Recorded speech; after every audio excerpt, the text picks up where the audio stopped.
கர்த்தரின் சத்தம் வல்லமை உள்ளது, கர்த்தரின் சத்தம் மகத்துவம் உள்ளது.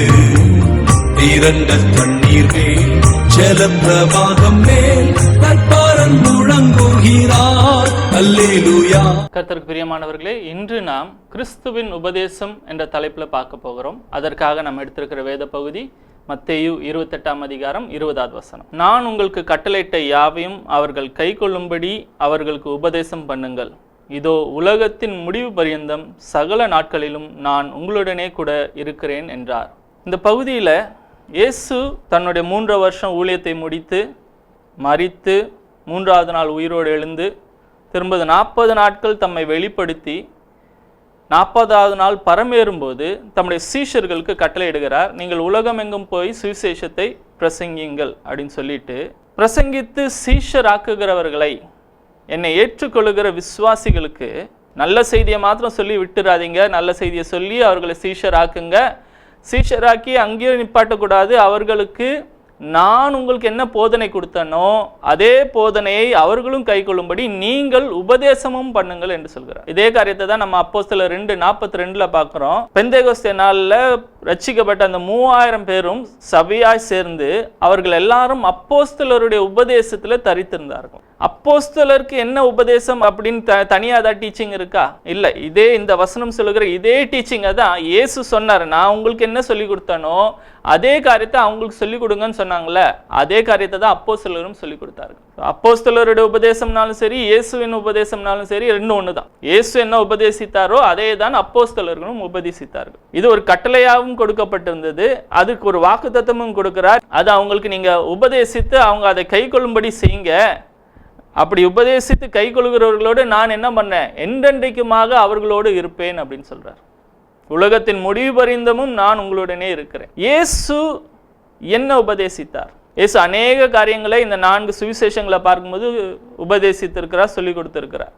அதில் இந்த நாளிலே நாம் கற்றுக்கொள்ளும்படியாக ஒரு சில முக்கியமான காரியங்களை மாத்திரம் பார்க்க போறோம். இயேசுடைய ஃபர்ஸ்ட் டீச்சிங் மத்தேயு 4 அதிகாரம் 17வது வசனத்தில் பார்க்குறோம். மனம் திரும்புங்கள், பரலோக ராஜ்யம் சமீபித்திருக்கிறது. ஒரு தலைவர் தன்னுடைய முதல் ஸ்டேட்மெண்ட் கொடுக்கும்போது அது முக்கியமான ஒரு ஸ்டேட்மெண்ட்டாக இருக்கணும்னு விரும்புவார்.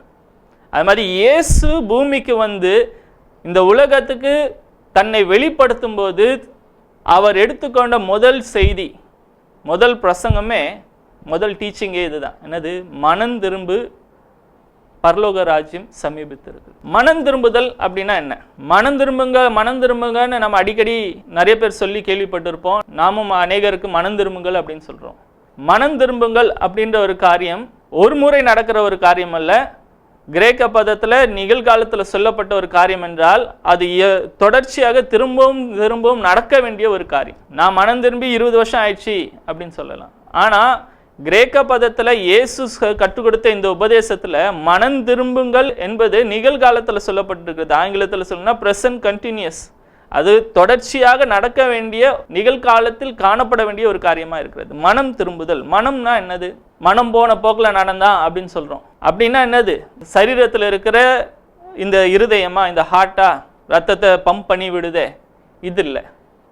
மனம் என்று சொல்லும்போது நம்முடைய எண்ணங்கள், நம்முடைய விருப்பங்கள், நம்முடைய உணர்வுகள், நம்முடைய எண்ணங்களில் வருகிற எண்ணங்களின்படியாக, சிந்தனைகளின்படியாக, விருப்பத்தின்படியாக நம்ம வாழ்க்கை நடக்கக்கூடாது.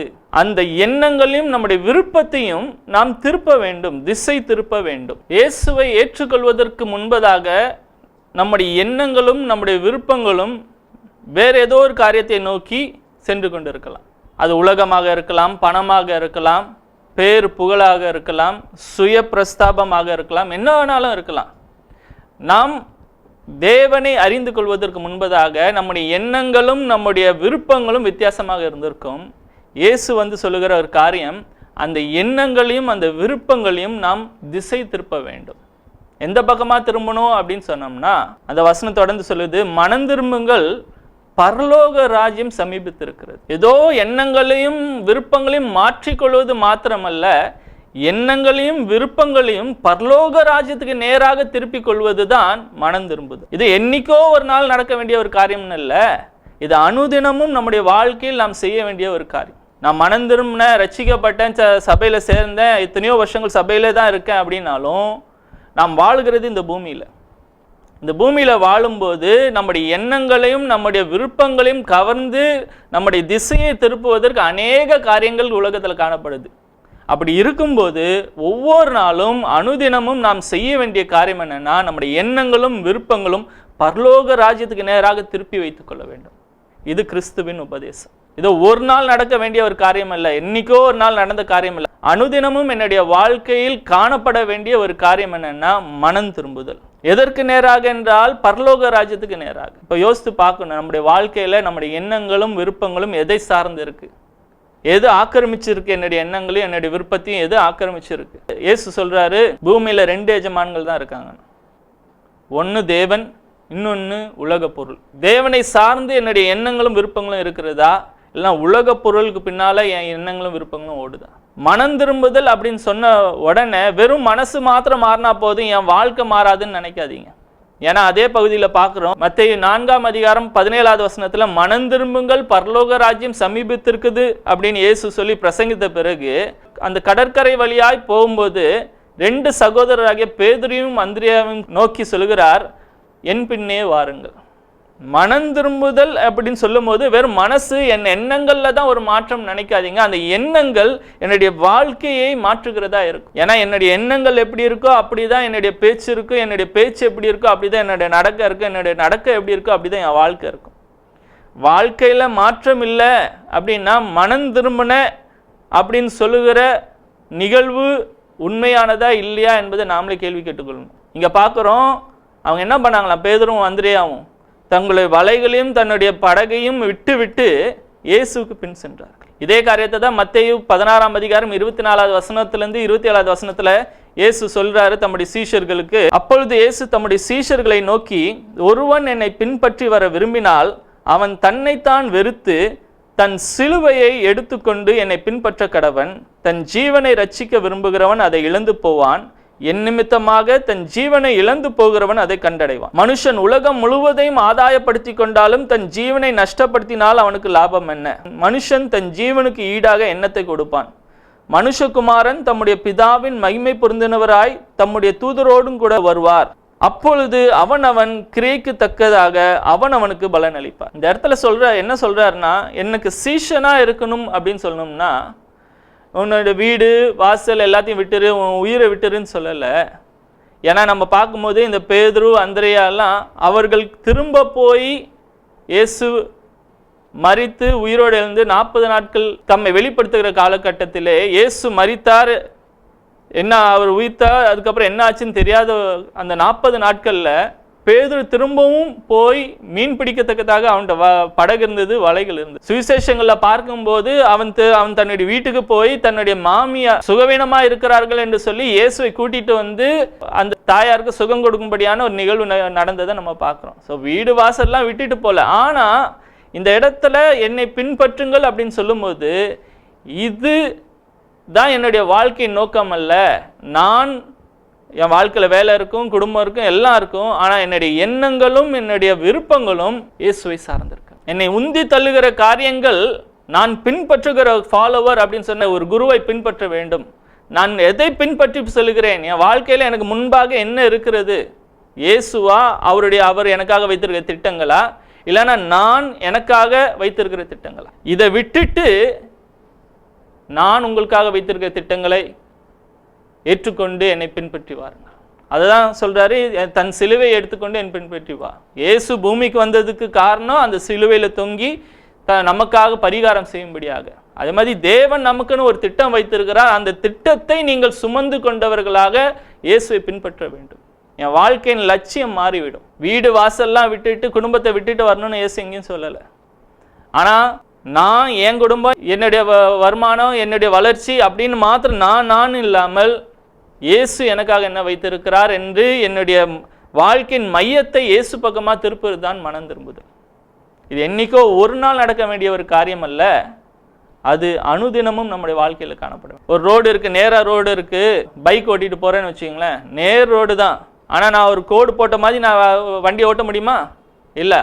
தன்னிச்சையாக வண்டி லெஃப்டில் போகும், ரைட்டில் போகும். அதை நான் என்ன பண்ணேன், நேராக போகத்தக்கதாக நான் தான் அடிக்கடி திருப்பி நேர் வழியில் கொண்டு போகிறேன். அதே மாதிரியா நம்முடைய வாழ்க்கையில் இடப்புறம் வலதுபுறம் போகிற வாய்ப்புகள் வரும்போது ஆண்டவருடைய சத்தம் கேட்கும், இப்படி இது இடது பக்கம் போகாது, வலது பக்கம் போகாது, இதுதான் வழி அப்படின்னு சொல்கிற சத்தத்தை கேட்டு நான் என்னுடைய வாழ்க்கையை அனுதினமும் நான் நடத்தி கொண்டு செல்ல வேண்டும். இந்த திரும்புதல், மனம் திரும்புதல் அனுதினமும் காணப்பட வேண்டும். இது கிறிஸ்துவின் உபதேசம். இன்னைக்கோ ரட்சிக்கப்படாதவங்களுக்கு மாத்திரம் சொல்லப்படுகிற ஒரு உபதேசம் சொல்லலை. இயேசு சொல்றார், நான் உங்களுக்கு கற்றுக் கொடுத்தவைகளை அவர்கள் கை கொள்ளும்படி அவர்களுக்கு உபதேசம் பண்ணுங்க. யாருக்கு? ரட்சிக்கப்படாதவங்களுக்கு. ரட்சிக்கப்படாதவங்களுக்கு சுவிசேஷம் நல்ல செய்தியை சொல்லிட்டு சீஷரான பிறகு நான் உங்களுக்கு என்னெல்லாம் சொல்லிக் கொடுத்தேனோ அதை சொல்லிக் கொடுங்க. இயேசு ரட்சிக்கப்படாதவர்களுக்கு மாத்திரம் இல்லை, ரட்சிக்கப்பட்டவர்களுக்கும் அனுதினமும் நடக்க வேண்டிய ஒரு கிரியை. என்னுடைய மனம் எங்க இருக்கு? பரலோக ராஜ்யத்துக்கு நேராக இருக்குதா, இல்லை என் எண்ணங்களும் விருப்பங்களும் வேற என்னவோ சிதறி போய் இருக்கிறதா? நாம் சிந்தித்து பார்க்க வேண்டும். தேவன் இன்னைக்கு நமக்கு ஞாபகப்படுத்துகிற காரியம் அதுதான். நம்முடைய மனதை ஆக்கிரமித்திருக்கிற காரியம் அது. பரலோக ராஜ்யமா ஆக்கிரமித்து இருக்கிறது இல்லை என்றால் மனம் திரும்பும். ரெண்டாவது முக்கியமான ஒரு காரியம் என்னன்னா, பரலோக ராஜ்யம் அவர் துவங்கும் போதும் சரி, அவருடைய பிரசங்கங்கள்ல எல்லா முக்காவாசி இடத்துல பார்க்கும் போதும் சரி, அவர் பரலோக ராஜ்யத்தை குறித்து பிரசங்கித்தார். பரலோக ராஜ்யம் தான் அவருடைய பிரசங்கத்தின் மைய பொருளா இருந்தது. அவர் வரும்போது ஆரம்பத்துல, ஊழியத்தின் ஆரம்பத்துல சொல்றார், பரலோக ராஜ்யம் சமீபித்து இருக்கிறது அப்படின்னு சொன்னாரு. ஊழியத்தின் நடுப்பகுதியில் பரிசேரும் சதிசேரும் வந்து எங்களுக்கு அற்புதம் அடையாளங்கள் காமிக்கும் போது பரலோக ராஜ்யம் உங்கள் மத்தியில் இருக்குதுன்னு சொன்னார். ஒரு ராஜ்யம் அப்படின்னு சொல்லும் போது அதற்கு ஒரு எல்லை இருக்க வேண்டும், ஒரு டெரிட்டரி, ஒரு பவுண்டரி. இந்தியா அப்படின்னு சொன்னோம்னா நமக்கு தெரியும், வடக்க வந்து இமாலய மலை பவுண்டரி, இங்க சவுத்துல வந்து கன்னியாகுமரி பவுண்டரி அப்படின்னு பவுண்டரி இருக்கு. அதே மாதிரி பரலோக ராஜ்யம் என்று ஒன்று இருக்கு. அதோடைய எல்லைகள் பரலோகத்துல மாத்திரம் முடியல, அந்த பரலோக ராஜ்யத்தை பூமியில ஸ்தாபிக்கும்படியாக தான் இயேசு வந்தார். பரலோக ராஜ்யம் இன்னைக்கு எங்க இருக்குன்னா நம்ம மத்தியில இருக்கிறது. ஒரு ராஜ்யம் அப்படின்னு சொன்னா வெறும் அந்த ஒரு எல்லை குறிகள் மாத்திரம் இல்ல, அதுக்குள்ளாக இருக்கிற மக்களும் தான். இந்தியா அப்படின்னு சொல்லும் போது இந்தியாவில் இருக்கிற நிலப்பரப்பை மாத்திரம் சொல்லாம இந்தியாவில் இருக்கிற மக்களையும் சேர்த்து இந்தியா அப்படின்னு சொல்றோம்.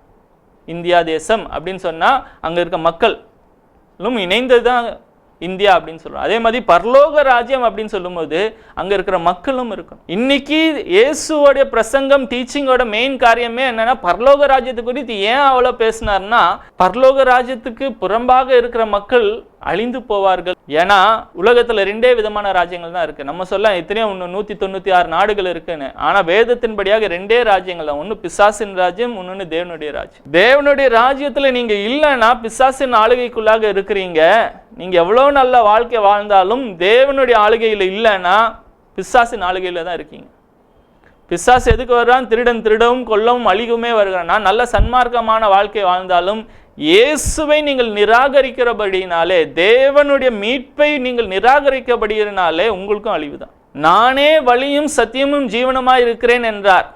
ஏன்னா அவர் மூலமா தான் தேவனுடைய ராஜ்யத்துக்குள்ளாக நாம் பங்குள்ளவர்களாக இருக்கிறோம். என்னைக்கு நம்ம அவரை நம்பி, இயேசுவை நாம் தெய்வம் என்று நம்பி அவரை நம்முடைய சொந்த இரட்சகராக, அவர் மரித்தார், அவர் 3ஆவது நாள் உயிரோடு எழுந்தார் என்பதை நம்பும் போது நாம் தேவனுடைய பிள்ளைகளாக மாறுகிறோம். அவர் மூலமா தான் தேவனுடைய பிள்ளை என்ற ஸ்தானம் வருகிறது.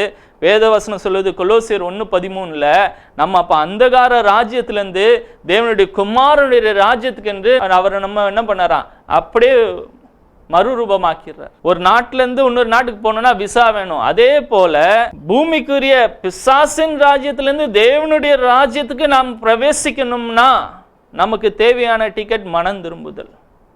ஆனால் தான் ஆண்டவர் சொல்றார், மனம் திரும்புங்கள், பரலோக ராஜ்யம் சமீபித்திருக்கிறது. பரலோக ராஜ்யத்தை என்னமோ நான் மறித்து அதுக்கப்புறம் போய் சுதந்திரிக்க போகிறேன் அல்ல, இன்னைக்கே நான் பரலோக ராஜ்யத்தின் சுதந்திரவாளியாய், நான் இயேசுவுடன் சுதந்திரவாளியாய் இந்த பூமியில நான் வாழ்கிறேன் என்ற எண்ணத்தோடு நாம் வாழ வேண்டும் என்பதை இயேசு கற்றுக் கொடுக்கிறார்.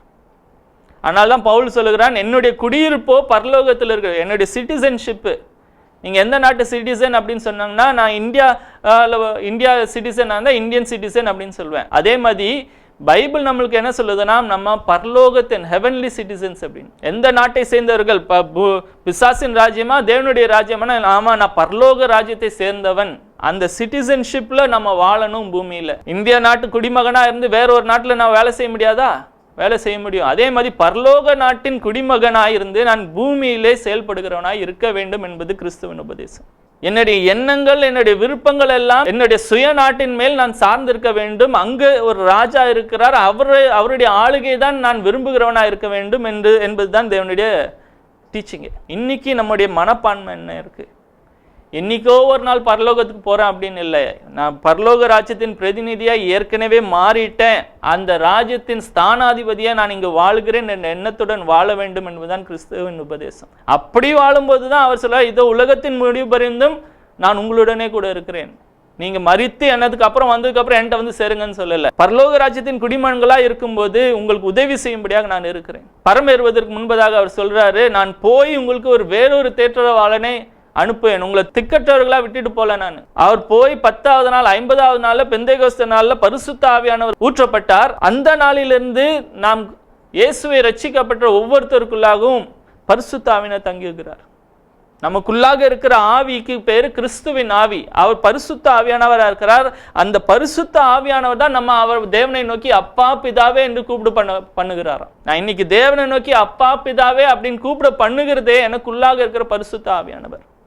இல்லைன்னா நான் தேவனை நோக்கி கூப்பிடுகிற எண்ணமோ விருப்பமோ எனக்கு இருக்காது. நான் ரட்சிக்கப்பட்ட பிறகு கிறிஸ்துவின் உபதேசம் என்னன்னா, நான் பரலோக வாசியாய் பூமியில வாழ்கிறேன் என்ற எண்ணத்தோடு நான் வாழ வேண்டும். என்னோட எண்ணங்கள் மாறி நான் உலக ராஜ்யத்துல ஒரு சாதாரண மனுஷன், ஒரு பாவி என்ற எண்ணத்துல வாழாம நான் தேவனுடைய பிள்ளையாய் பரலோக ராஜ்யத்தின் வாசியாய் நான் இங்கு வாழ்கிறேன் என்ற எண்ணத்தில் வாழ வேண்டும் என்பதுதான் அவருடைய உபதேசம். அடுத்தது ஒரு ராஜ்யம் அப்படின்னு சொல்லும் போது அந்த எல்லை குறிகள், அதுல இருக்கிற மக்கள் மாத்திரமல்ல, ஒரு ராஜ்யத்துக்கு ஒரு சட்ட திட்டங்கள் இருக்கும். அந்த சட்ட திட்டங்கள் எங்கெல்லாம் செயல்படுகிறதோ அங்கதான் அந்த ராஜ்யத்தின் ஆளுகை இருக்குன்னு அர்த்தம். அதே மாதிரி பரலோக ராஜ்யத்தின் சட்ட திட்டங்களையும் இயேசு நமக்கு போதித்தவராக இருக்கிறார். ஒரே ஒரு சட்ட திட்டம் தான், என்னன்னா அன்பு. இயேசு சொன்னார் 2 கட்டளை தான். பழைய ஏற்பாட்டில் 619 கட்டளைகள், அதோடைய சாராம்சம் தான் 10 கட்டளைகள். அது எல்லாவற்றையும் உள்ளடக்கின விதமாக இயேசு 2 கட்டளைகளை கொடுத்தார். முதல் கட்டளை என்னது? முழு இருதயத்தோடும் முழு ஆத்மாவோடும் முழு பலத்தோடும் நீ தேவனிடத்தில் அன்பு கூறுவாயாக. 2வது என்னன்னா, அதற்கு ஒப்பனையாக அது ஈக்குவலான ஒரு காரியம் என்னன்னா, நீ உன்னிடத்தில் அன்பு கூறுவது போல பிறனிடத்திலும் அன்பு கூறுவாயா. இயேசு நமக்கு கொடுத்த பெரிய உபதேசங்கள்ல ஆரம்ப உபதேசம் மனம் திரும்பணும், பரலோக ராஜ்யத்தின் பிரதிநிதிகளாய் நாம் பூமியில வாழணும் என்ற எண்ணத்தோடு நாம் வாழ வேண்டும் என்ற விருப்பத்தோடு நாம் வாழ வேண்டும் என்ற உபதேசம் மாத்திரமல்ல, 2வதாக அவர் கொடுத்திருக்கிற பிரதான ஒரு டீச்சிங் என்னன்னா, நாம் அன்பு நிறைந்தவர்களாய் வாழ வேண்டும். தேவன் அன்பாகவே இருக்கிறார். கலாத்தியர் 3:26 படியாக இயேசுவை விசுவாசிக்கிறவர்கள் எல்லாரும் தேவனுடைய புத்திரராக ஆனார்கள். நம்ம எல்லாரும் தேவனுடைய பிள்ளைகள். இயேசுவை விசுவாசிக்கிறீங்கன்னா நீங்க தேவனுடைய பிள்ளைகள் என்று வேதம் சொல்லுகிறது. அதனாலதான் பரிசுத்த ஆவியானவர் நமக்குள்ளாக இருந்து அப்பா பிதாவே என்று நம்மளை அவர் கூப்பிட பண்ணுகிறார். உரிமை இருக்கு, நம்மளை கூப்பிட பண்ணுகிறதும் தேவன் தான். அப்பாவை போல தானே பிள்ளை இருக்கணும். அப்பா எப்படி நேசிக்கிறாரோ, துரோகிகளுக்கும் பாவிகளுக்கும் எப்படி அவர் இரக்கம் செய்கிறாரோ, நன்மை செய்கிறாரோ, அன்பு செய்கிறாரோ, அதே மாதிரி நானும் அன்பு செய்கிறவனா இருக்கணும். அதை தான் இயேசுவும் கற்றுக் கொடுத்தார். அவர் என்ன சொன்னாரு? சத்துருக்களை சிநேகியுங்கள். மத்தேயு 5ஆம் அதிகாரம் 38-48 வரைக்கும் அதை பார்க்குறோம். சத்துருக்களை நேசிக்கணும், சபிக்கிறவர்களை ஆசீர்வதிக்கணும், துன்பப்படுத்துறவங்களுக்காக ஜெபம் பண்ணணும் அப்படின்றார். அன்பை வெளிப்படுத்தணும். யாரு? உங்களை எதிர்க்கிறவங்க, உங்க மேல உங்களுக்கு தீமையை உண்டாக்கணும்னு விரும்புகிறவர்கள் மேலேயும் நீங்க அன்பை காண்பிக்க வேண்டும் என்று சொல்கிறார். அவர் சொல்றாரு மத்தேயு 5ஆம் அதிகாரம் 21வது வசனத்திலிருந்து 24வது வசனத்துல பார்க்கும்போது, உன்னுடைய சகோதரனுக்கு உன் மேல மனத்தாங்கல் இருந்ததுன்னா நீ எனக்கு காணிக்க கூட கொடுக்காத, காணிக்க அங்கேயே வச்சுட்டு முதல்ல போய் சகோதரனிடத்துல ஒப்புரவாயிட்டு வான்றாரு. உன் காணிக்கையை காட்டிலும் நீ அன்பை வெளிப்படுத்த வேண்டும் என்பதுதான் இயேசுவோட டீச்சிங். நீ காணிக்க முதல்ல கொடு, சர்ச்சுக்கு ஒழுங்காவா, நீ அதை செஞ்சியா இது செஞ்சியான்னு இல்லை. இது எல்லாம் உண்மைதான், தேவைதான். ஆனா இதுக்கு மேலாக இயேசு பிரதானமாய் காண்பித்த ஒரு காரியம் என்னன்னா, தேவனுடைய அன்பை நாம் வெளிப்படுத்துகிறவர்களா இருக்க வேண்டும்.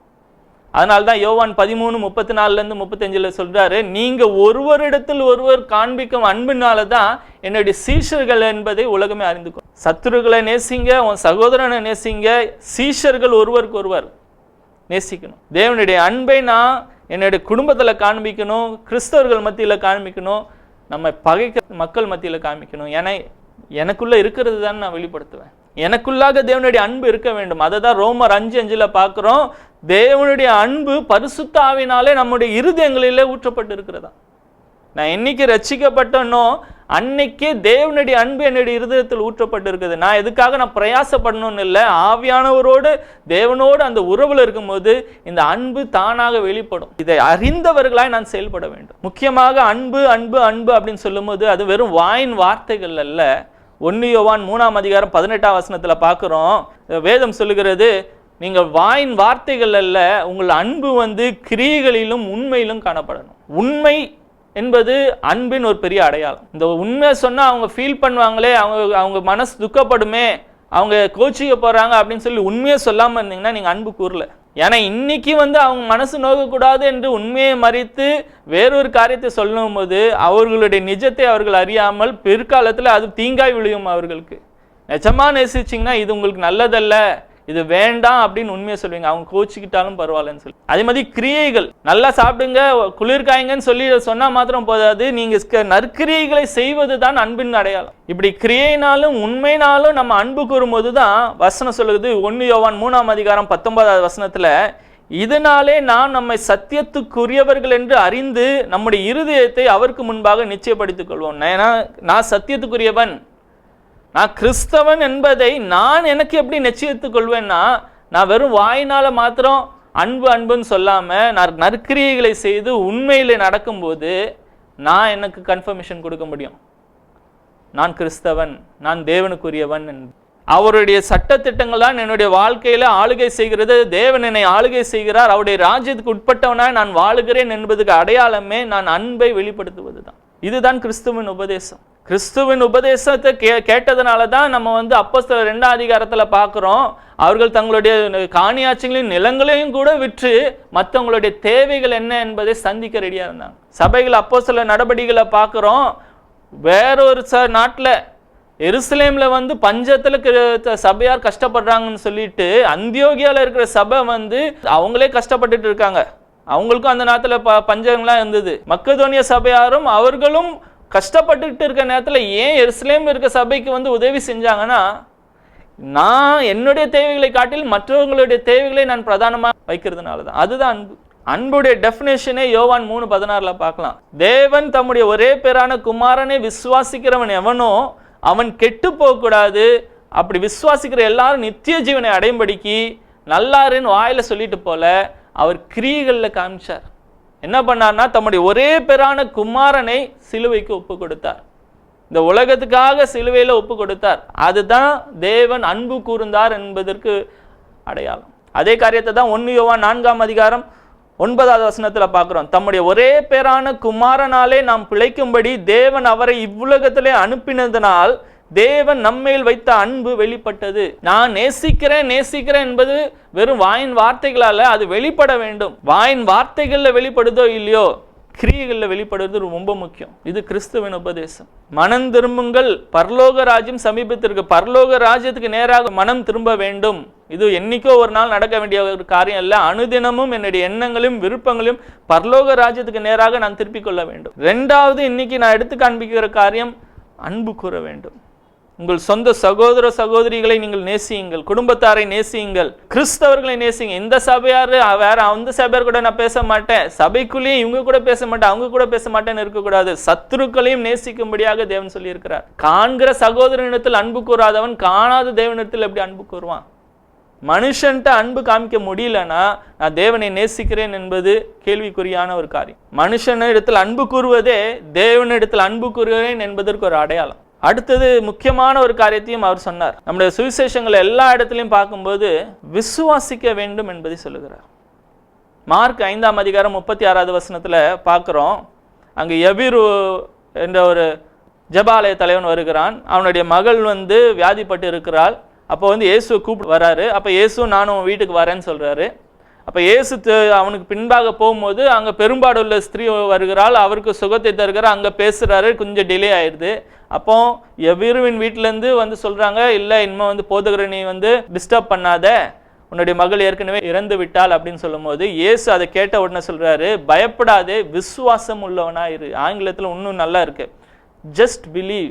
விசுவாசம் இருந்தா உனக்கு போதுன்றார். இயேசு திரும்ப வரும்போது விசுவாசத்தை காண்பாரோ என்பதுதான் பார்க்கிறார். விசுவாசம் என்பது ஒரு முக்கியமான ஒரு காரியம். இயேசு கற்றுக் கொடுத்த ஒரு காரியம். நீ ஜெபம் பண்ணும்போது விசுவாசத்தோடு ஜெபம் பண்ணா உனக்கு பதில் கிடைக்கும்ன்றார்.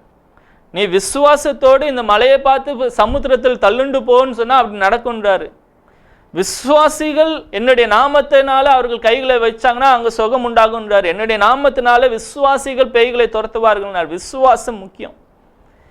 அவர் கிறிஸ்தவனாய் வாழ்கிறேன், பரலோக ராஜ்யத்துக்கு உட்பட்டவனான நான் இந்த பூமியில வாழ்கிறேன் என்பதற்கு ஒரு இரண்டாவது பிரதான அடையாளம் என்னன்னா அன்பும் ஒரு பக்கம், இன்னொரு பக்கம் விசுவாசம். நான் விசுவாசிக்கிறேனா, இன்னைக்கு என்னுடைய தேவைகளுக்கு நான் ஆண்டவரை விசுவாசிக்கிறேனா, எனக்குன்னு ஒரு பிரச்சனை வரும்போது ஆண்டவர் இதை விடுவிப்பார் என்பதை நான் விசுவாசிக்கிறேனா. கிறிஸ்தவன் இன்னைக்கு ஏன் பொய் சொல்றான்னு வச்சுக்கோங்க, எல்லாம் பொய் சொல்லாம உண்மையை ஏன் மறைக்கிறான்னு வச்சுக்கோங்களேன். இந்த சூழ்நிலையில தேவன் என்னை விடுவிப்பார்னு அவன் நம்பல. அதனால இவன் தன்னை காப்பாற்றி கொள்ளும்படியாக அவன் உண்மையை மறைக்கிறத ஒரு சார்ந்து அவன் செயல்படுகிறவனா இருக்கான். நானே என்னுடைய பாதுகாப்புக்கு நான் செயல்படுகிறேன்றான். தேவன் என்னை இதுல இருந்து காப்பாற்றுவார்னு அவன் நம்பல. ஒரு பண பிரச்சனை, அந்த பிரச்சனையில நான் ஏன் மனுஷங்களை தேடிட்டு ஓடிடுறேன்? தேவன் இதுல நன்மை செய்வார், இது என்னுடைய தேவைகளை சந்திப்பார் நான் மனுஷன் நினைக்கிறது இல்லை. நீங்க கிரியைகள் செய்வதை நான் தவறு என்று சொல்லவில்லை. உங்கள் நம்பிக்கை எதன் மேல இருக்கிறது? மனம் திரும்புங்கள். மனம் திரும்புதல் அப்படின்னு சொல்லும் போது எண்ணங்கள் விருப்பங்கள் மாத்திரமல்ல, என்னுடைய அன்பு அதை காண்பிக்க வேண்டும், நான் மனம் திரும்பினவன் என்பதை. அதே மாதிரி என்னுடைய விசுவாசம் நான் மனம் திரும்பினவன் என்பதை காண்பிக்க வேண்டும். இது அனுதினமும் நான் எடுக்கிற ஒரு தீர்மானம். இந்த காரியத்துக்கு நான் ஆண்டவரை நம்புறேனா, எந்த பாவமா இருந்தாலும் சரி, அதுக்கு அடிப்படை காரணம் என்னன்னா நான் தேவனை நம்பல. அதனால்தான் அந்த எந்த பாவமா இருந்தாலும் அதுக்காக நான் எடுக்கிற முயற்சி பேர் தான் பாவம். விசுவாசத்தினால் வராத யாவும் பாவமே அப்படின்னு சொல்லுது. விசுவாசத்தினால் வராத யாவும் ஏன் பாவம்னா நான் தேவனை நம்பல. எல்லா பாவத்தையும் நீங்க யோசித்து பாருங்களேன். ஒரு மனிதன் ஏன் விபச்சாரம் செய்கிறான்னா தன்னுடைய விருப்பத்தை, எனக்கு சந்தோஷத்தை தேவன் தருவார் என்பதை அவன் நம்பாம அந்த தேவன் தருகிற சந்தோஷம் இல்லாமல் வேற சந்தோஷத்தை அவன் தேடுறான். தேவன் போதுமானவர், அவர் என்னுடைய தேவைகளை சந்திப்பார். எல்லா விதமான தேவைகள், என்னுடைய உணர்வுகள், என்னுடைய பண தேவைகள், என்னுடைய சரீரபரமான தேவைகள், ஆவிக்குரிய தேவைகள் எல்லாவற்றுக்கும் அவர் போதுமானவர் என்பதை அவன் நம்பாம இருக்கிறனால்தான் மனுஷன் தன் சுயமா எடுக்கிற செயல்கள் பாவமாய் முடிகிறது. கடைசியாக ஒரு காரியத்தை சொல்ல விரும்புகிறேன். இயேசு போதித்த கடைசி காரியம், ஆரம்ப காரியத்தை பார்த்தோம். அவருடைய ஊழியங்கள்ல பிரதானமாய் நாம் பார்த்த ரெண்டு காரியங்களை பார்த்தோம், அன்பு விசுவாசம் பார்த்தோம். அவர் கடைசியா சொன்ன ஒரு காரியம் என்னன்னா, இதோ உலகத்தின் முடிவு பரிந்தும் நான் உங்களுடனே கூட இருக்கிறேன். அதே காரியத்தை தான் மத்தேயு 28ஆம் அதிகாரத்துல முழுசா பார்க்கிறோம். 7வது வசனத்துல இருந்து 10வது வசனம் வரைக்கும் நம்ம பார்க்கும் பொழுது, நான் உயிரோடு எழுந்துச்சேன் என்பதை நீ போய் மற்றவங்களுக்கு சொல்லு. அதே காரியத்தை தான் சீஷர்களுக்கு சொல்லுகிறார். பரமேறும்போது அவர் சொல்லி போகிற ஒரு காரியம், பரிசுத்த ஆவியானவர் உங்களிடத்தில் வரும்போது நீங்கள் பலனடைந்து எருசலேமிலும் யூதேயாவிலும் சமாரியாவிலும் உலகத்தின் முடிவு பரிந்தும் எனக்கு சாட்சிகளா இருப்பாருங்களா. எதுக்கு சாட்சினா, இயேசு உயிரோடு இருக்கிறார் என்பதை நான் சாட்சி கொள்கிறவனா இருப்பேன். அதை எப்படி கூற வேண்டும் என்றால், இயேசு உயிரோடு இருக்கிறார், இயேசு உயிரோடு இருக்கிறார் என்பதுக்கு அடையாளம் என் வாழ்க்கையில காணப்படும். நானே அதே பழைய பிசாசின் ஆளுகைக்குள்ளாக இருந்தபோது இருந்த வாழ்க்கைக்கும் இயேசுவை ஏற்றுக்கொண்ட பிறகு இருந்த வாழ்க்கைக்கும் ஒரு வித்தியாசமும் இல்லாமல் இருந்தால் இயேசு மரித்த நிலைமையிலே போயிட்டார்னு அர்த்தம். இயேசு உயிரோடு இருந்திருக்கிறார். நான் ஆராதிக்கிற, நான் நம்புகிற தேவன் அவர் மரித்தவராய் இல்லை, உயிரோடு இருக்கிறவராய், இப்பொழுது ஜெயங்கொண்டவராய் பிதாவின் வலது பார்சத்தில் எனக்காக பரிந்து பேசுகிறார் என்பதை என்னுடைய வாழ்க்கையில வெளிப்படுத்துகிற ஒரு ஜீவியம் செய்ய வேண்டும் என்பதுதான் கிறிஸ்துவின் உபதேசம். அதை தான் சொன்னார், போய் சொல்லிக் கொடுங்க. அவர் சொல்லிட்டு போறார், நான் உங்களை திக்கற்றவர்களா இல்லை, உலகத்தின் முடிவு பரிந்து நான் உங்களுடனே இருக்கிறேன். பரிசுத்த ஆவியானவர் நம்மில் வாசம் பண்ணும்படியாக, நம்மளை தங்கி இருக்கும்படியாக, நமக்காக தெய்வமே நம் கூட இருக்கும்படியாக அனுக்கிரகத்தை செய்து வைத்து போயினார். உங்கள் வாழ்க்கை இயேசு உயிரோடு இருக்கிறார் என்பதை வெளிப்படுத்துகிறது. உங்கள் பேச்சு இயேசு உயிரோடு இருக்கிறார் என்பதை வெளிப்படுத்துகிறதா? இல்லை இயேசு அவர் மரிச்சிட்டாருங்க, இனிமே நான் என் காரியத்தை நான் தான் பார்க்கணும், அதை வெளிப்படுத்துதா? நான் மற்றவங்ககிட்ட உதவி தேடி போகும்போது, மற்றவர்களுடைய தயவை தேடும் பொழுது இயேசு உயிரோடு இருக்கிறார் என்பதை வெளிப்படுத்துகிறவனா இருக்கிறானா? என்னுடைய வாழ்க்கை, என்னுடைய பேச்சு, என்னுடைய தைரியம், என்னுடைய நடக்கைகள் இயேசு உயிரோடு இருக்கிறார் என்பதை வெளிப்படுத்துகிறவர்களாய் நாம் சாட்சிகளாய் வாழ வேண்டும் என்பது தேவனுடைய ஒரு போதனை. அதை தான் கடைசியில் அவருடைய சீஷர்களுக்கு டீச் பண்ணிட்டு போனார், எனக்கு சாட்சிகளாக இருங்க. நீங்க என்னுடைய சீஷர்கள் என்பதை மற்றவங்களை அறிந்து கொள்ளத்தக்கதாக நீங்க சாட்சியா இருக்கணும். அதுக்கு ஒரு அடையாளம் அன்பு. ஆனா அவர் அடுத்து காண்பிக்கிற காரியம் என்ன, எனக்கு சாட்சிகளா இருக்கணும். நான் இருக்கும்போது மாத்திரமல்ல, நான் என்னை பின்பற்றிட்டே வரீங்க, அதனால் சீஷர்கள். நான் போன பிறகும் நீங்க எனக்கு சீஷர்கள் என்பதை மற்றவங்க பார்த்து தெரிஞ்சுக்கணும். இயேசுவை நான் பின்பற்றுகிறேன் என்பதை நான் வெளிப்படுத்துகிற ஒரு வாழ்க்கை வாழ வேண்டும் என்பது இயேசுவின் உபதேசம். அவர் கொடுத்த கடைசி காரியமும் அதுதான். நீங்கள் கை கொள்ளும்படி உங்களுக்கு கற்றுக் கொடுத்த உபதேசங்களை அவர்களுக்கு உபதேசியுங்கள். அந்த உபதேசங்களை இன்னைக்கு நம்ம கேட்டிருக்கோம். கர்த்தர் உங்களோட பேசியிருக்கிறார். மனம் திரும்புங்கள். நான் மனம் திரும்பி அநேக நாளாச்சுன்னு சொல்லாதீங்க. ஒவ்வொரு நாளும் நம்முடைய எண்ணங்களையும் நம்முடைய விருப்பத்தையும் தேவனை நோக்கி பரலோக ராஜ்யத்துக்கு நேராக நம்ம திருப்பிக் கொள்ள வேண்டும். மனம் திரும்புதலின் அனுபவம் என்னிடத்தில் காணப்படுகிறதற்கு 2 பெரிய அடையாளங்கள் உண்டு இருக்கணும். தேவனுடைய அன்பு என்னுடைய வாழ்க்கையில வெளிப்படுகிறதா இருக்கணும். வெறும் பேச்சில் அல்ல, அது செய்கையிலும் உண்மையிலும் காணப்பட வேண்டும். விசுவாசத்தில் காணப்படும். நான் எதை செய்தாலும் விசுவாசத்தின் அடிப்படையில் தேவனை நம்புகிறேன் என்பதை வெளிப்படுத்துகிற விதத்தில் என்னுடைய பரிசுத்தமும் தேவனை நான் நம்புகிறேன் என்ற அடிப்படையில் தான் வெளிப்படுகிறதா இருக்கு. கடைசியாக முக்கியமான ஒரு காரியம், இயேசு உயிரோடு இருக்கிறார் என்பதுக்கு நான் சாட்சியாய் வாழுகிறவர்களாக இருக்கேன். கர்த்தர் அதுக்கு தேவையான கிருபைகளையும் பலனையும் உங்களுக்கு ஒவ்வொருவருக்கும் தருவாராக. உங்களுக்காக நான் ஜெபிக்கிறேன்.